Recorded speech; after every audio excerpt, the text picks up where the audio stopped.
সুপ্রিয় দর্শক, আরজিকর কাণ্ডে মহিলা চিকিৎসকের মৃত্যুর ঘটনায় ইতিমধ্যেই তদন্ত প্রক্রিয়া শেষ করেছে কেন্দ্রীয় তদন্তকারী সংস্থার সিবিআই আধিকারিকরা। কিন্তু সিবিআইয়ের তদন্ত প্রক্রিয়া নিয়ে একাধিক প্রশ্ন উঠে গিয়েছে। এই আবহে আরজিকর কাণ্ডে ধৃত সিভিক ভলেন্টিয়ার সঞ্জয় রায়কে দোষী সাব্যস্ত করেছে শিয়ালদহের নিম্ন আদালত। শুধু তাই নয়, সঞ্জয় রায়ের সাজাও ঘোষণা হয়ে গিয়েছে। কিন্তু সঞ্জয়ের ফাঁসি নয়, আমৃত্যু কারাদণ্ডের নির্দেশ দিয়েছেন শিয়ালদহ নিম্ন আদালতের বিচারপতি।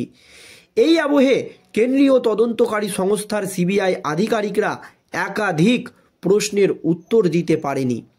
কিন্তু ধৃত সিভিক ভলেন্টিয়ার সঞ্জয় রায় এত বড় একটা অন্যায় করার পরেও কেন তাকে ফাঁসি দেওয়া হলো না, এই নিয়েও কিন্তু একাধিক প্রশ্ন উঠে গিয়েছে। আর সব প্রশ্নের উত্তর জানতেই নির্যাতিতার বাবা মা সুপ্রিম কোর্টের প্রধান বিচারপতি সঞ্জীব খান্নার দ্বারস্থ হয়েছিলেন। আর সেই মামলায় সুপ্রিম কোর্টের প্রধান বিচারপতি সঞ্জীব খান্না জরুরি ভিত্তিতে হস্তক্ষেপও করেছেন।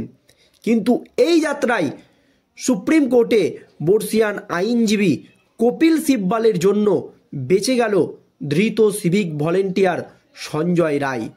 কিন্তু সুপ্রিম কোর্টে সঞ্জয় রায়ের শেষ রক্ষা হবে না বলেই মনে করছে বিশেষজ্ঞ মহল।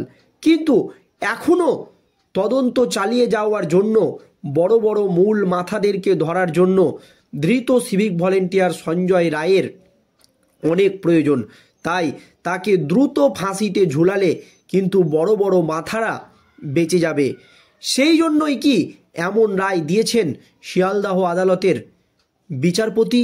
এবং কিভাবে আজ সুপ্রিম কোর্টে কপিল সিব্বালের জন্য সিভিক ভলেন্টিয়ার সঞ্জয় রায় বেঁচে গিয়েছে, দেখুন দর্শক কি হয়েছে সুপ্রিম কোর্টে।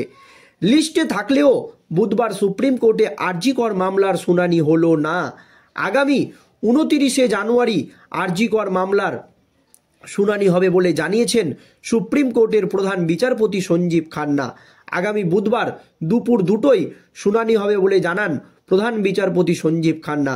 বিচারপতি সঞ্জয় কুমার ও বিচারপতি কেভি বিশ্বনাথের বেঞ্চে গতকাল লিস্টে যদিও আরজিকর মামলার উল্লেখ ছিল, শুধু তাই নয় 42 নম্বরে ছিল এই গুরুত্বপূর্ণ মামলাটি।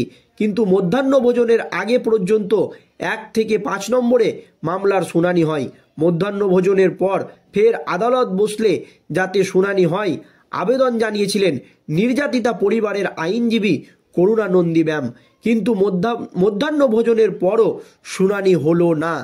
কেন হলো না, এই প্রশ্ন তুলে দিয়েছিলেন নির্যাতিতার আইনজীবী করুণানন্দী ম্যাম সুপ্রিম কোর্টের প্রধান বিচারপতি সঞ্জীব খান্নার কাছে। কিন্তু সঞ্জীব খান্না পরিষ্কার জানিয়ে দিয়েছেন যে এই মামলায় রাজ্যের আইনজীবী কপিল সিব্বাল আসতে পারবেন না, তিনি অন্য একটি কাজে ব্যস্ত আছেন। সেই জন্য সুপ্রিম কোর্টের কাছে তিনি 7 দিন সময় চেয়ে নিয়েছেন। শুধু তাই নয়, কেন্দ্রীয় তদন্তকারী সংস্থার সিবিআই আধিকারিকদের আইনজীবীও কিন্তু এই মামলায় হাজির থাকতে পারবেন না। তারও এই মামলাকে গোছানোর জন্য নাকি সময়ের প্রয়োজন। সেই জন্যই এই যাত্রায় সিবিআইয়ের আইনজীবী এবং সুপ্রিম কোর্টের বর্ষিয়ান আইনজীবী কপিল সিব্বালের জন্য ধৃত সিভিক ভলেন্টিয়ার সঞ্জয় রায় বেঁচে গেল। এদিন মধ্যাহ্নভোজনের পর আদালত বসলে প্রধান বিচারপতি জানান মোট 3টি আবেদন জমা পড়েছে আদালতে। একটি আবেদন নির্যাতিতার মা বাবা জমা করেছিলেন, তার পাশাপাশি আরও 2টি আবেদন জমা পড়েছে। যেহেতু আবেদনগুলি বাকিদের কাছে পৌঁছায়নি, তার আগে সকলের হাতে তুলে দেওয়া হোক এই আবেদনগুলি। তারপর আগামী বুধবার দুপুর 2টো নাগাদ শুনানি হবে। তবে নির্যাতিতার পরিবার ছাড়া বাকি 2টি আবেদন কাদের তা এখনও স্পষ্টভাবে জানা যায়নি। এর আগে গত 10ই ডিসেম্বর যখন শুনানি হয়, সেই সময় শীর্ষ আদালতে 17ই মার্চ পরবর্তী শুনানির দিন ঠিক হয়। পাশাপাশি আদালত জানায় নিম্ন আদালতের মামলার শুনানি ঠিক হচ্ছে না বলে মনে হলে সেক্ষেত্রে শীর্ষ আদালতে আবেদন জানানো যেতে পারে। এরপরই নির্যাতিতার মা বাবা আবেদন জমা করেন। সেই আবহে সোমবার শিয়ালদাহ আদালত সঞ্জয়কে আমৃত্যু কারাবাসের সাজা শোনায়।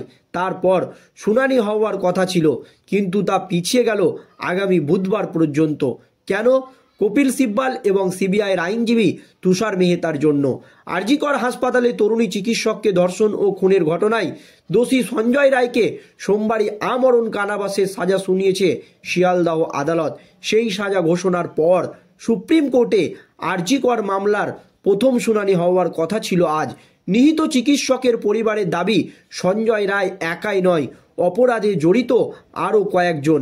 সিবিআই তদন্ত নিয়েও প্রশ্ন তুলেছেন নির্যাতিতার মা বাবা। যদি এর আগে সুপ্রিম কোর্টে সলিসিটর জেনারেল তুষার মেহতা জানান, সিবিআই সঠিক তদন্ত করছে, নির্যাতিতার মা বাবার সঙ্গে যোগাযোগ রাখা হচ্ছে। যদিও সিবিআই যোগাযোগ রাখছে না, ফোন ধরে না বলে অভিযোগ করেন নির্যাতিতার বাবা মা। এমনকি তারা সিবিআই তদন্ত চায়নি, আদালতের তত্ত্বাবধানে ম্যাজিস্ট্রেট পর্যায়ের তদন্ত চেয়েছিলেন বলে জানান তিলোত্তমার বাবা মা। আগামী বুধবার শুনানি হলে আদালত কি বলে তাই দেখার। এদিনও ভার্চুয়াল মাধ্যমে আদালতে শুনানির জন্য অপেক্ষা করছিলেন নির্যাতিতার বাবা মা। কিন্তু একটি শুনানির জন্য কেন এইভাবে অপেক্ষা করতে হবে নির্যাতিতার মা বাবাকে? কোনো একটি অ্যাডভোকেট যদি না আসে, তাহলে কি এত গুরুত্বপূর্ণ একটি মামলার শুনানি পিছিয়ে যাবে? এই রকম কিন্তু একাধিক প্রশ্ন তুলে দিয়েছে নেটিজেনরা। কারণ লিস্টে থাকলেও লিস্টে আছে একটি গুরুত্বপূর্ণ মামলা, সুপ্রিম কোর্ট বলছে যে এই মামলার শুনানি হবে, কিন্তু তারপরেও হঠাৎ করে কোনো একজন আইনজীবী আসছেন না। আগামী 29শে জানুয়ারি আরজি কর মামলার আবার শুনানি হবে, পরিষ্কার জানিয়ে দিল শীর্ষ আদালত। কেন এত গুরুত্বপূর্ণ একটি মামলার শুনানি পিছিয়ে যাবে, এই রকম কিন্তু প্রশ্ন উঠে গিয়েছে। যদিও আগামী বুধবার দুপুর 2টোয় শুনানি হবে বলে জানিয়েছেন প্রধান বিচারপতি সঞ্জীব খান্না, বিচারপতি সঞ্জয় কুমার, বিচারপতি কেবি বিশ্বনাথের বেঞ্চ, মানে 3 বিচারপতির ডিভিশন বেঞ্চে এই মামলার শুনানি হবে। যদিও জানানো হয়েছিল গতকালকেই যে এই মামলার আজ শুনানি হবে এবং শুনানির জন্য লিস্টেও ছিল 42 নম্বরে ছিল এই গুরুত্বপূর্ণ মামলাটি, কিন্তু মধ্যাহ্ন ভোজনের আগে পর্যন্ত 1 থেকে 5 নম্বরে মামলার শুনানি হয়। মধ্যাহ্ন ভোজনের পর ফের আদালত বসলে শুনানি হয় বাকি মামলাগুলোর। কিন্তু সুপ্রিম কোর্টে সঠিক মতো আইনজীবীরা না পৌঁছানোর কারণে এবং তিনারা নাকি সঠিক তথ্য জোগাড় করতে পারেনি, সেই জন্যই কিন্তু এত গুরুত্বপূর্ণ